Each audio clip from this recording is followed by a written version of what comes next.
네, 그 편집 없는 날선 토크의 진수죠. 라이브 설전 시작하겠습니다. 이동관 전 청와대 홍보수석, 김종배 시사평론가 나와 있습니다. 어서 오십시오. 네.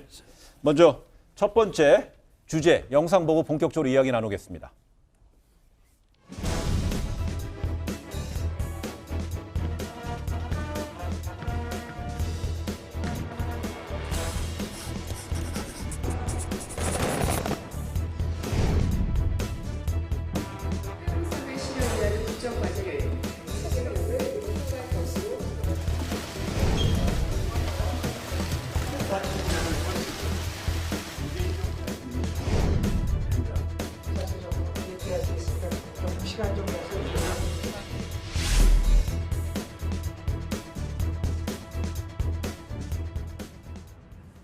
예, 오늘 오전에 개각 소식이 들려왔었고요. 지금부터 대략 35분 전쯤에 그 가장 관심을 모았던 법무부 장관 후보자였죠. 조국 후보자의 그 후보자 지명 이후의 소감 내용이 있었죠. 그 내용 다시 한번 볼 수 있습니까? 예, 한번 보겠습니다. 이제 떼약볕을 꺼리지 않는 8월 농부의 마음으로 다시 땀 흘릴 기회를 구하고자 합니다. 이후에 인사청문회를 거치고 문재인 정부의 법무부 장관으로 임명이 된다면 서해 맹산의 정신으로 공정한 법질서 확립, 검찰개혁, 법무부 혁신 등의 소명을 완수하겠습니다. 향후 지난 삶을 반추하면서 겸허한 자세로 인사청문회에 임하도록 하겠습니다. 정책 비전에 대해서도 꼼꼼히 준비해서 국민들 앞에 보고 말씀 올리겠습니다. 감사합니다. 이거 할까요? 네, 오늘 그 조국 후보자가 발표한 내용은요. 큰 글씨로 해서 A4 용지 이렇게 한 장 이렇게 분량이 딱 나오는데요. 그 안에 보면 생각할 부분, 이야기할 내용이 좀 많은 것 같습니다. 먼저 이전수 한번 풀어볼까요? 저는 참 이분이 시인적 자질, 그런 문학적 상상력이 참 뛰어나신 분이다. 오늘도 읽으면서 다시 한번 느꼈는데, 이제 읽어보면서 저는 두 군데가 이제 눈에 들어오더라고요. 첫째는 땀 흘리는 농부의 마음으로 일하겠다. 근데 우선 이거에 대해서는 사실 이분이 그동안에 일반 국민들에게 주신 이미지는 땀 흘리는 농부의 이미지보다는 어쨌든 검찰에서 적폐청산 수사하고 또 인사 검증하느라고 또 말하는 청와대 밑에 공직기강 팀들이 그렇게 고생하고 할 때 그늘에서 이렇게 기타 치면서 노래 부르는 배짱의 이미지로 사실 비춰졌었거든요. 그래서 이제 인사 검증 책임론도 나왔었고 그게 하나 이제 들어왔고요. 또 하나만 더 이제 말씀드리면은 삶을 반추하겠다 하는 그런 표현을 썼어요. 근데 참 아주 무게 있고 울림 있는 말인데 삶을 반추하면은 지금 어쨌건 재학생들이 최악의 동문으로 지금 1위를 올라갔더라고요, 그죠? 우병우 전 수석을 제치고 그게 전체 학생 대상이었나요? 그렇죠, 역대. 어쨌든 물론 이게 이제 그냥 일부겠죠. 물론 이제 그렇게 따지면 이렇게 그렇죠. 표본 추출해서 할 수는 없는 거니까. 그러나 어쨌든 간에 그렇게 된 상황이라면 이제 이번에 만약에 되시면 좀 깨끗하게 교수직은 그만두고 여기에 전념하는 게 이제 국정 마무리를 하고 사법개혁에 하는 게 좀 시인다운 태도가 아닐까 그런 생각입니다. 등단은 안 한 거잖아요? 네? 그러니까 이번에 이제 만약에 이제 지명이 되시면 문안이 이제 청문회 통과를 해서 저번에 이제 폴리패스 논란 빚었을 때 조국 예정자 이제는 예정자가 아니라 내정자가 지명자가 됐습니다만 결기를 보여줬으면 좋겠다 이런 말씀을 드렸기 때문에 이동관 수석이 하셨던 마지막 말씀에 대해서는 토를 달고 싶은 생각은 전혀 없고요. 아무튼 이 소감에 대해서 저는 검색부터 해봤습니다. 서해 맹산은 무슨 뜻이었을까? 저희 짧은 지식을 한번 나눠보시죠. 자기 성찰적 자세로 검색을 해봤는데 산과 바다에 맹세한다. 이런 뜻으로는 해석을 하면 될 것 같더라고요. 서해 맹산. 그래가지고 뭐냐면 굳은 의지, 굳은 결의 이런 어떤 표명하는 사자성어 정도로 이제 이해를 하면 될 것 같은데 그러면서 서해 맹산의 정신으로 공정한 법질서 확립, 검찰 개혁, 법무부 혁신 등 소명을 완수하겠다. 예. 이렇게 밝혔기 때문에 그러니까 조국 그 지명자가 왜 자기가 그러니까 장관으로 가고자 하는가에 대한 분명한 어떤 그 입장을 밝힌 것이고 예. 또 만약에 장관이 된다면 어떻게 하겠는가라고 하는 것들에 대해서 분명히 자기 앞길을 표명을 한 것으로 일단 이렇게 이해를 하면 될 것 같고요. 문제는 이제 어느 정도까지 이제 추진력과 또 성과를 낼 것인가는 온전히 어떤 그 조국 그 지명자가 이제 청문회를 통과하고 임명장을 받는다면 어찌 본다면 청와대에 있을 때보다는 장관으로 갔을 때가 조금은 더 어떤 험난한 과정이 될 수도 있는 게 충분히 있다고 보는데 돌파해낼 수 있을까? 이게 좀 한번 앞으로 지켜봐야 되는 그런 대목인 것 같습니다. 이제 조금 전에 말씀하신 서해 맹사는 바다에 맹세하고 산에 다짐한다는 뜻으로 충무공 이순신 장군이 한산도에서 읊은 한시 중에 일부를 가르쳐줬다 그러니까는요. 네. 오늘도 결국 이순신 장군을 좀 연상시키는 그 글귀를 좀 내세우긴 했는데 당장 야권에서는 이번 개각 좀 비난을 하고 있습니다. 예상하셨습니까? 뭐 당연하죠. 사실은 이 예상됐던 지금 이제 대부분 이 얼굴들이었잖아요. 예. 대체로 나머지 이제 이제 교수분들이나 아니면 뭐 밑에 차관에서 승진하신 분들이야 뭐 사실은 그건 정무적인 예. 그 색채가 덜하니까 사실은 조국 장관 임명이 굉장히 핵심 중에 핵심이었죠. 근데 지금 야당 입장에서 보면은 그동안 그렇게 비판했고 또 그렇게 어쨌건 그 적폐청산 수사 그다음에 검증 부실 이거 공격을 했는데 또 임명이 딱 되니까 이제는 사실은 뭔가 정면 대치하겠다는 또 선언으로밖에 받아들일 수가 없기 때문에 네. 뭐 전쟁 선포하는 거냐 이렇게 나오고 있죠. 근데 저는 개인적으로 보면은 이거는 회전문 인사 무슨 뭐 돌려막기 인사 무슨 뭐 코드 인사 여러 가지 얘기가 있지만 제가 보기엔 이거는 중독 현상이에요. 그러니까 네. 특히 그 최고 지도자가 어떤 사람한테 이렇게 빠지면은 그럴 수 있거든요. 근데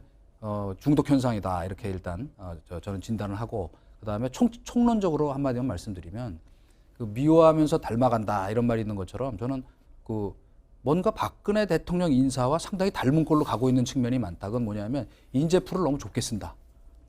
그러니까 그래도 박근혜 대통령 같은 경우는 뭐 밀실 인사다, 폐쇄 인사다 하는 비판을 받았지만 또 거꾸로 친위 인사들은 배척하면서 그 앞에 그래도 노무현 때 분들은 또 상당수 또 기용을 했어요. 네. 근데 지금은 보면 아주 철저하게 마이웨이 인사라는 점에서 보면 하여튼 좀 한 발을 더 나가는 그 측면이 있다. 야당이 어떻게 이제 대응할 건지에 대해서 조금 저희도 뭐 귀추가 주목이 되네요. 정말. 뭐 지금 그러니까 첫 번째 그러니까 야권의 반발은 이미 예상이 됐던 거고 나경원 원내대표 같은 경우는 이거는 야권하고 전쟁을 치르자는 선포다 뭐 이렇게까지 이야기를 했어요. 그러면 이제 그러니까 전쟁을 마다하지 않겠다라고는 뜻이기 때문에 네. 결국은 이제 그 전장은 청문회장이 되겠죠. 네. 그러니까 문제는 이제 청문회가 열리기 전까지 자유한국당을 비롯한 야당 같은 경우는 상당히 목소리를 높였는데 사실은 그러니까 정작 어떤 전쟁이 보니까 판이 열렸을 때 얼마나 그러면 실탄을 가지고 제대로 그러면 사격을 했는가라고 하는 것들은 아마 지금 이 방송을 보고 계신 시청자 여러분들이 충분히 판단하는 문제라고 보니까 그거는 뭐 지켜볼 문제면 될 거라고 보고요. 그다음에 지금 이동관 수석께서 말씀하셨던 두 가지 어떤 그 문재인 대통령의 인사 문제를 지적을 해주셨는데 첫째 중독 인사를 말씀하셨는데 네. 좀 약간 과하신 어떤 그런 그 비판 아닌가 싶은 생각이 들어가지고 예를 들기가 좀 뭐하지만 아주 그러니까 아주 선명하게 대비되는 것으로 이명박 정부 때. 예. 박재원이라는 인물이 있었습니다. 예. 박재원이라는 인물이 정무수석을 했다가 그다음에 국정기획수석을 했다가 고용노동부 장관으로 갔다가 그다음에 기획재정부 장관으로 갑니다. 그러니까 우리가 이제 보통 회전문 인사를 얘기한다면 3번 회전을 시켰어요. 이명박 대통령이. 자, 이것과 그러면 지금 어떤 조국 수석의 경우를 놓고 본다면 어떻게 비교할 수 있을까? 이렇게 하나의 반문을 던져보고 싶고요. 첫 번째. 그다음에 두 번째, 그러니까 박근혜 대통령과 인사와 비슷하다라고 하는 점 같은 경우도 한번 이렇게 말씀을 드려보고 싶은 게 대표적인 게 예를 들어서 이명박 정부 때 인사를 대표하는 단어가 고소영 내각이었어요. 네. 박근혜 정부 때 인사를 대표하는 표현이 성시경 내각이었어요. 네. 문재인 대통령이 들어서고 야권이 공격을 하면서 내놓았던 비유가 캠코더 인사라는 것이었습니다. 그럼 한번 제가 비교를 해볼게요. 네. 자, 고소영 내각이 뭡니까? 고려대, 소망교회, 영남 내지 영포라인. 그 다음에 그런 캠코더는 뭡니까? 캠프 출신. 그 다음에 코드가 맞는 단체 출신. 그래서 참여연대를 이제 대표적으로 꼽았고, 그 다음에 더는 더불어민주당. 자, 그러면 고소영 내각과 캠코더 인사의 차이가 있을까 없을까? 제가 볼 때는 아주 극명한 차이가 있어요. 어떤 차이가 있냐면, 고소영 내각은 철저하게 이명박 대통령이나 한 개인의 사적인 인연을 어떤 중심으로 고소형이라고 하는 어떤 이 관계가 형성이 됐다는 네. 거죠. 그런 점에서 제가 이제 그 인사를 하면서 비움과 체험을 할 때 사사로움은 비워야 된다고 말씀을 드린 적이 있는데 그런 점에서 어떤 사사로운 인사의 어떤 그 대명사가 고소형 내각이라고 볼 수 있다. 네. 자, 그럼 캠코더 인사를 한번 비교를 해보죠. 캠프. 대통령이 어떤 자기의 철학이 맞으니까 캠프에 영입을 했습니다. 네. 코드 맞는 거 더 설명할 필요도 없어요. 그 다음에 더불어민주당. 당연히 소속 정당이었고 뒷받침은 집권 여당입니다. 이거는 개인의 사적인 인연을 가지고 인사를 한 게 아니라 대통령의 국정 철학, 네. 국정 비전을 공유하는 사람들을 인사에 등용을 한다. 그럼 이게 도대체 무슨 문제냐? 그리고 저번에 어떤 이동관 수석도 코드 인사는 욕할 게 못 된다고 말씀하신 적이 있는데 저는 그런 점에서 본다면 이전의 경우와 이게 비교될 수 있는 성질의 문제는 아니지 않는가? 이 점을 좀 지적해서 좀 제가 말씀드리겠습니다. 한번 이 지점에서 잠깐 한번 질문 드리겠습니다. 두 분한테 공의 드리는 질문인데 중독 인사라는 표현을 만약에 그 해당 인물에 대해서 그 대통령이 무한한 신뢰를 보냅니다. 그 이유는 업무 수행 능력이라든지 도덕성이라든지 아니 인격 부분에 있어서 무한한 신뢰를 보이는 인물에 대해서 애착을 갖고 역할을 줍니다.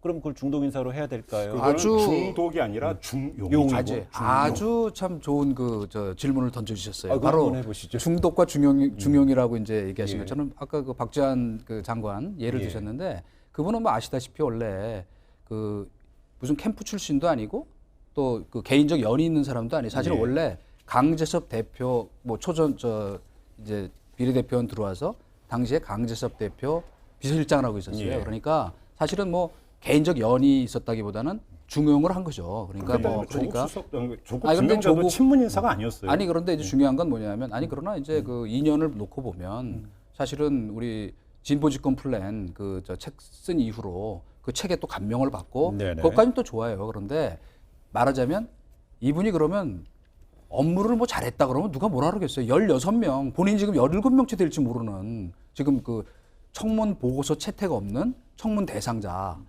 그 사실은 과거에는 뭐 몇 번씩 했지만 그런 일 때문에 민정수석이 여러 명 갈렸거든요. 네. 그런데 어쨌건 그렇기 때문에 이건 코드를 넘는 무슨 그 DNA를 공유한 것 같은 사이니까 저희가 중독이란 말을 쓴 거고 중용과 다른 거예요. 참 좋은 말씀이고. 그거는 그다음에 주관적 아까 평가니까 그냥 그래요. 저는 뭐 그러니까 아니 뭐 주관적 평가라는 점만 확인하겠습니다. 물론 네네네. 물론 뭐 당연한 거죠. 그리고 나는 뭐 코드 인사 반대하는 사람이 아니에요. 근데 당시에 솔직히 말하면 제가 여러 가지 빼고 고소형 인사라는 건 사실은 저도 그 당시에 인수위에서 일을 했기 때문에 그건 사실 그 프레임이었어요 야당에. 근데 실제로 그러면 소망교회 출신이 누가 있었냐 그 광료 중에 네. 사실 딱 한 명 있었어요. 당시 강만수 기재부 장관이었는데 네.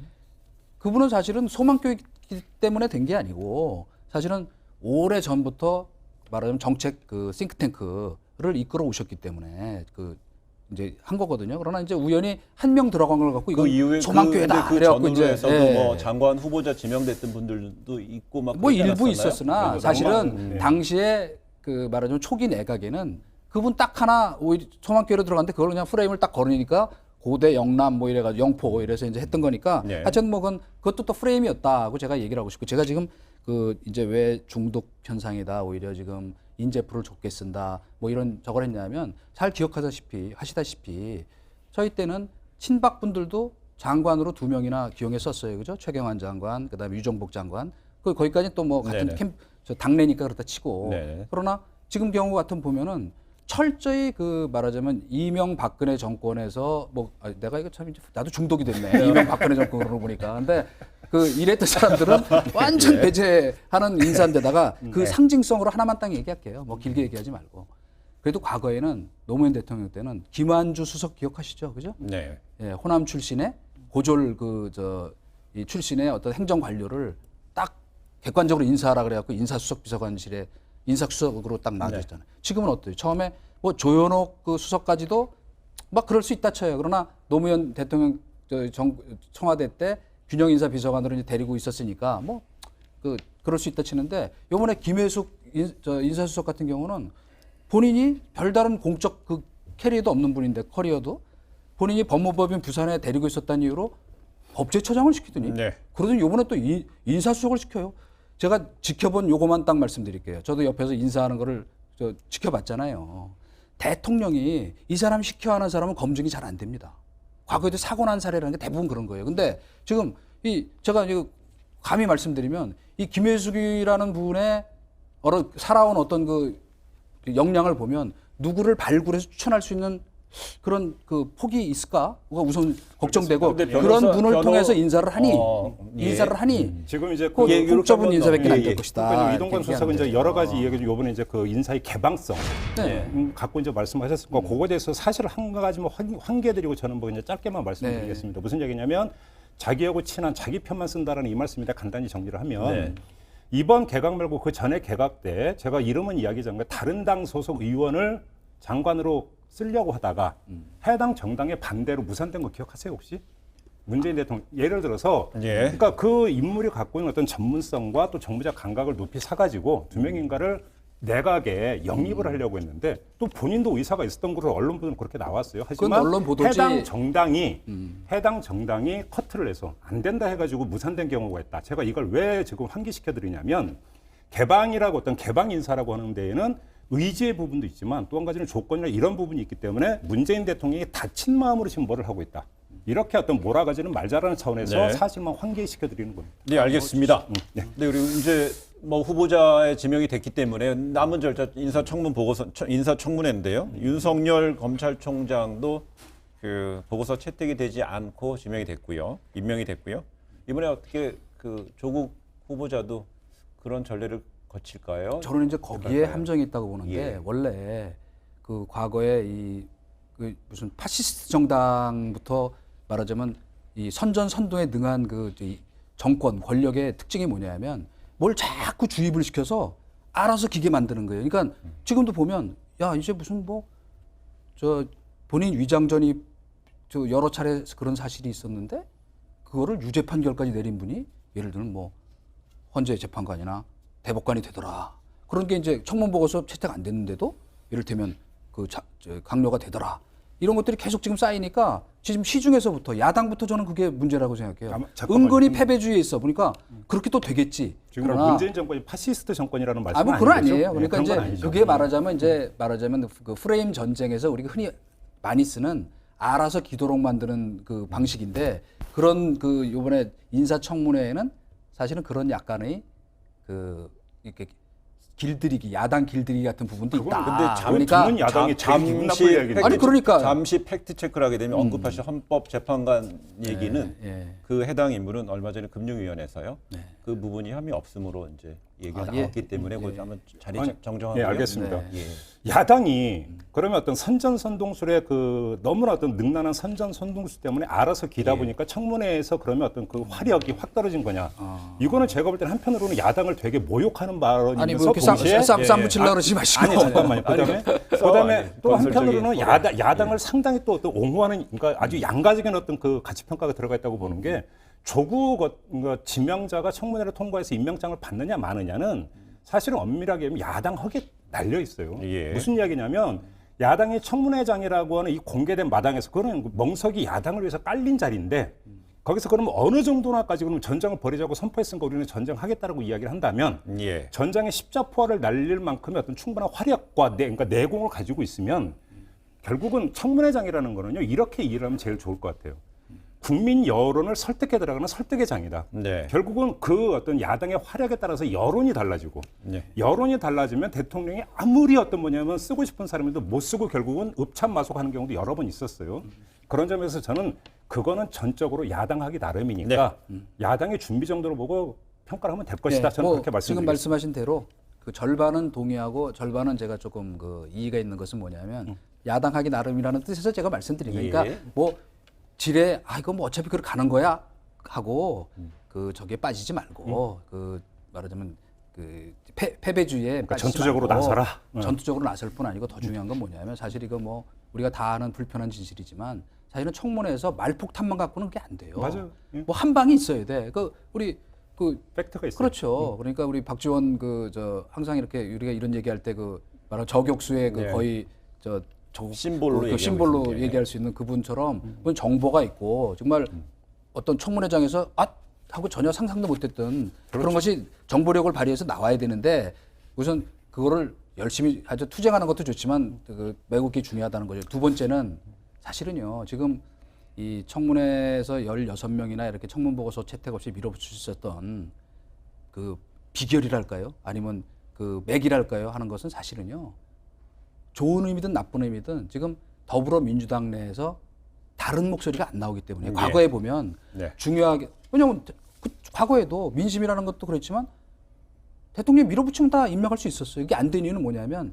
당내에 견식 있는 말하자면 깨어있는 목소리, 반대, 이견 네. 이런 것 때문에 사실은 결정적으로 안 된 거거든요. 근데 여당에 대한 이제 그 그렇죠. 지적이 근데 있습니다. 네. 이 당은 네. 제가 보기엔 용곽산 정당이에요. 옛날 용곽산? 제가 요새 자꾸 그 특정 그 작품 왜 이 소리가 아닙니다. 저 소리도 아닙니다. 옛날에 선전했던 소리가 없어 무슨 이견이 없고 그러니까 이게 무슨 같은 대우를 갖춰갖고 좋은 건지 그러다가 제가 진짜 걱정되는 건 뭐냐면 같이 훅 가다가 뭐 한때 뭐 유행했던 말처럼 그게 걱정되는 게 뭐냐면 균형과 견제가 안 되면 한 방에 훅 가는 수가 있다는 것 때문에 예. 걱정이 되는 거예요. 그래서 제가 다시 이제 한쪽으로 법무부와 몰려가면 검찰 예. 얘기로 좀 끄집어 오게 두 분을 좀 데려올 필요가 있는데요. 저희가 한 10여일 전쯤에요.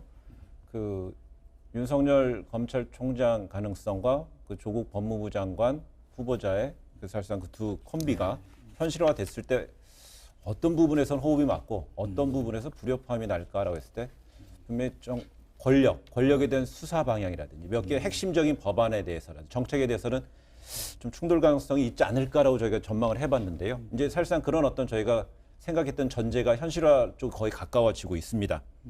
어떤 부분에서 두 인물이 충돌 혹은 어떤 불협화음이 있을 걸로 좀 그러니까 전망하실까요? 지금 그 조국 지명자가 세 가지를 이야기하잖아요. 네. 공정한 법질서 확립, 검찰 개혁, 법무부 혁신. 이 법무부 혁신이라고 하는 것은 문재인 정부의 법무부 혁신 방향은 그러니까 그 법무부의 비검찰하거든요. 네. 박단기의 어떤 장관 시절부터 이미 그 시동에 걸렸던 부분이고 네. 그대로 갈 것 같고 이거에 대해서 뭐 윤석열 총장이 굳이 대립각을 세울 이유는 제가 볼 때가 예. 없다고 보고요. 네. 공정한 법질서 확립 같은 경우도 조국 지명자와 윤석열 총장이라는 두 명의 또 호흡만 놓고 본다면 이견이 나올 부분은 별로 없어 보인다. 예. 그러니까 중요한 것은 그럼 이제 사람들의 관심사는 검찰 개혁, 예. 이른바 뭐 검경 수사권 조정이나 공수처 설치 문제에 대해서 이미 그 문재인 정부의 방향은 정해졌죠. 그러니까 조국 수석, 그러니까 지명자가 수석으로 있을 때 이미 방안은 나온 거고 이거에 대해서 윤석열 총장이 어떤 입장을 보일 것인가. 예. 이거에 따라서 이제 불협화음으로 가느냐 아니면 공조로 가느냐 이런 부분인 것 같은데 원래 뭐 악마는 디테일에 있다고 구체적으로 만약에 구체적인 강론에 들어가서 어떤 미세 조정 부분에서의 어떤 갈등의 소지는 있을 거라고 생각을 해요. 그다음에 노출될 가능성도 배제할 수 없겠다. 왜냐하면 100% 의견 일치라고 하는 것은 사실은 기대하기 힘든 부분이 있으니까 다만 그게 불협화음이 가면서 쨍그랑대는 완전히 파열음으로 가느냐 불협화음이 아니면 어떤 일정한 이견 정도로 만약에 가면서 조정이 되느냐의 문제. 네. 이게 그러니까 중요한 부분인데 후자로 갔으면 좋겠다라고 하는 어떤 이런 희망을 던지면서 그냥 제 말을 이 정도로 하겠습니다. 이런 전망에 이제 힌트가 될 수 있는 이야기고요. 조 후보자가 쓴 진보 집권 플랜에서 이런 말을 합니다. 검찰은 법무부의 독립 외청이잖아요. 그 외청이라면서도 법무부 장관이 수사에 개입하는 것을 금지해야 한다라는 어떤 입장을 강하게 밝히고 있습니다. 본인이 이제 법무부 장관이 됩니다. 네. 윤석열 총장의 그 수사에 개입하는 것을 금지해야 된다. 이런 식의 대비가 되잖아요. 그렇죠. 예. 그러니까 이제 총론으로 보면 예. 우리 김평론가의 말씀하신 대로 적폐 그냥 간단히 얘기하면 적폐청산 수사 네. 그리고 예를 들면 삼바 수사 이런 예. 말하자면 것들은 뭐 같이 갈 거예요. 같은 방향으로. 근데 지금 얘기한 것처럼 검경 수사권 조정이나 그 공수처 문제 이런 미세 조정을 하는 과정에서 그 우리 이 두 사람의 시각이 약간 미묘한 차이가 있거든요. 특히 우리 윤석열 그 검찰총장은 어쨌건 뭐 타고난 검사라고 얘기할 만큼 검찰의 어떤 그 뭐 조직적 이해랄까 하는 예. 걸 지키는 말하자면 그런 부분에서는 상당히 강경한 사람이기 때문에 예. 그 조정 과정에서 이제 노출될 수 있는 여러 가지 그 갈등 요소가 있다 하는 것이고 또 한 가지는 사실은 지금 검찰 개혁에 우리가 핵심을 자꾸 검경 수사권 조정만 놓고 얘기를 하는데 거기 이제 함정들이 또 있거든요. 왜냐하면 지금 경찰의 그 말하자면 최종 수사권, 수사 종결권 이거를 놓고도 지금 이견이 심한데 더 핵심은 뭐냐면 지금 우리가 인사 때도 얘기했지만 이 특수수사에 말하자면 이 문제점, 과잉수사, 표적수사, 먼지털기 수사 이런 거를 내려놓는 어떤 그 검찰의 그 정말 메스를 들고 하는 수사가 돼야 한다는 그 요구. 그거는 사실은 일관된 그 흐름이거든요. 그리고 더구나 우리 지금 그 정부 사람들이 그 고 노무현 대통령 수사에 대해서 사실은 치를 떨고 있잖아요. 치를 떨었고. 그런데 그 부분에 대해서는 과연 자 검찰의 어떤 그 칼, 그거를 내려놓고 진짜 뭐 겸허한 마음으로 성찰하면서 어떤 그 국민을 위한 검찰로 태어나는 방향으로 가능할까? 예. 검찰의 기득권 내려놓을 수 있을까? 요 부분에 가서는 조금 걱정되는 부분들이 있죠. 충돌할 가능성도 있고. 알겠습니다. 저희가 지금 조국 후보자 얘기를 하면서 윤석열 검찰총장을 소환했던 이야기는 조국 후보자가 소감에서 밝혔던 공정한 법질서 확립, 검찰개혁, 법무부 혁신 등의 소명은 다 민생이랑 직결된 사안이기 때문에요. 두 사람의 호흡 여부 여기에 대해 한번 진단해 본 내용이었고요. 저희 그렇게 되면은요 오늘 인사에서도 보면 이제 주미 대사는 이제 이수혁 그 현 의원이 됐는데요. 이게 어떻게 연관이 되냐면 오늘 한국에 온 그 에스퍼 신임 미 국방장관이 정경두 우리 국방장관이랑 또 만나서 여기서 또 전시작전 통제권 그동안에는 뭐 지소미아 얘기부터 중거리 핵미사일 뭐 호르무즈 해협 파병 이런 논의가 계속 그 전망을 했었는데 전시작전권 통제에 대해서 논의를 했다고 전해집니다. 이 한반도를 둘러싸고 그 중, 러, 일이 기싸움을 벌이는 상황에서 이 시기가 좀 묘하다고 볼 수도 있지 않을까요? 이게 지금 이제 그 현재 진행되고 있는 예. 이름이 아직 붙지 않은 그러니까 한미 군사 연습. 지금 한미 군사 연습의 이제 핵심이 뭐냐면 전시 작전 통제권이 전환됐다라고 하는 전제 하에서 지금 그러면 이제 어떻게 이게 그 제대로 되는지 예. 이걸 지금 이제 그 가상으로 지금 그러니까 연습을 하고 있다라는 것이니까 평가라고 봐야 되겠죠. 바로 이거하고 맞물려 있기 때문에 전자권 이야기가 나왔던 것 같고 네. 여기에다가 이제 문재인 정부 같은 경우는 임기 안에 전자권을 어떤 다시 돌려받는 것 이런 어떤 목표를 설정했었기 예. 때문에 또 이야기가 될 수 있는 타이밍이 됐다고 좀 봐야 되는 것 같고요. 이 이야기가 그러니까 길게 잡으면 노태우 정부 때부터 시작이 됐던 이야기고 논란이 예. 아무리 짧게 잡아도 노무현 정부 때부터 이제 본격적으로 이제 논란이 됐던 부분들인데 결국은 핵심적인 문제는 이것이 이제 최근에 어떤 동북아 정세하고 다시 맞물려 들어가면서 네. 한미 동맹 부분을 또 어떻게 그럼 또 바라봐야 될 것인가 문제에서 이제 다시 이제 논란의 조짐이 되고 있는 부분인데 이거는 이렇게 좀 봤으면 좋겠습니다. 그러니까 얘기를 퍼지면 너무 그 길기 때문에 짧게만 말씀을 드리면 전자권 전환을 해야 되는 이유를 네. 짧게만 말씀을 드리면 이런 거예요.